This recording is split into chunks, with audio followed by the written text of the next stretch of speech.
We just got access to the entry, so I'm gonna continue the video. I'm gonna walk this job as if you guys were with me. So first time I'm ever here, I'm looking at this way we would on a regular, inspection. We're trying to evaluate the system that's existing. This is gonna be a complicated project because we have to set aside what they've done that's new, and we have to identify what was original and existing. And then based on that, we're gonna have to then create a plan of action. They started to do some framing work, and there's some termite damage right there. Which should we go first? Let's go on this one. Let's see if we can get access to this one. See if we can go into the 3-story building, because the 2-story one is open. So this crawl space, I can't really see inside because there's a 2x10 blocking it. Viewport.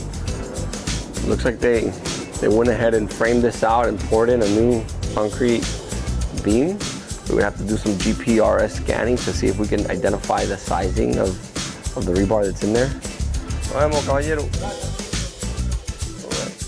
right, guys. I think that's gonna end our inspection. Thank you for watching. Thank you for following along. We hope to push out more content like this. We can see buildings that are in distress and see how we start to rehabilitate them, first through design, then through permitting, then through actual work execution. So thank you for watching. John with Construction Engineering. Bye-bye.